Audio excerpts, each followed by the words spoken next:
અમદાવાદના અનેક વિસ્તારોમાં મોડી રાત્રિ મેઘમહેર જોવા મળી છે। સમાચાર અમદાવાદથી સામે આવી રહ્યા છે, જ્યાં અનેક વિસ્તારોમાં મોડી રાતથી મેઘમહેર સામે આવી છે। શહેરના અનેક વિસ્તારોમાં મોડી રાતથી વરસાદ વરસ્યો। મણિનગર, ઘોડાસર, ઈસનપુર વિસ્તારમાં વરસાદ વરસ્યો છે, જ્યારે હાટકેશ્વર, ખોખરા, વટવામાં, નારોલમાં પણ વરસાદ વરસ્યો છે।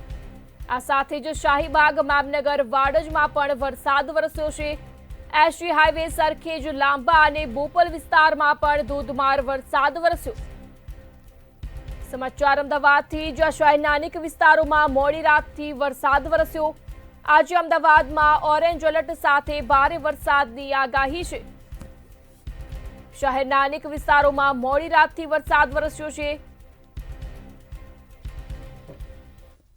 અમદાવાદના અનેક વિસ્તારોમાં વરસાદી ઝાપટા જે છે તે વહેલી સવારથી શરૂ થઈ ગયા છે। જો વાત કરવામાં આવે તો હવામાન વિભાગે પણ આગામી 7 દિવસ સુધી રાજ્યમાં સાર્વત્રિક વરસાદની આગાહી કરી છે। ખાસ જો વાત કરવામાં આવે તો આજે તો અમદાવાદ અને ગાંધીનગરમાં ઓરેન્જ એલર્ટ પણ આપવામાં આવ્યું છે, ત્યારે અમદાવાદના મણિનગર વિસ્તારમાં અત્યારે હાલ વહેલી સવારથી જ વરસાદ જે છે તે વરસી રહ્યો છે। આ સાથે જો વાત કરવામાં આવે તો અમદાવાદમાં ઘોડાસર, ઈસનપુર, હાટકેશ્વર, ખોખરા, વટવા, નારોલ, આ સિવાય જો પશ્ચિમ વિસ્તારની વાત કરવામાં આવે તો પશ્ચિમ વિસ્તારમાં પણ અમદાવાદના જે બોપલ, ગુમા, આંબલી, ઇસ્કોન, સિંધુ ભવન, થલતેજ, આ તમામ વિસ્તારોમાં વહેલી સવારથી જ વરસાદ જે છે તે વરસી રહ્યો છે। ત્યારે જો વાત કરવામાં આવે તો આજે અનેક જિલ્લાઓમાં ઓરેન્જ એલર્ટ પણ આપવામાં આવ્યું છે, અને અનેક જિલ્લાઓમાં જો વાત કરવામાં આવે તો ખાસ યલો એલર્ટ પણ આપવામાં આવ્યું છે।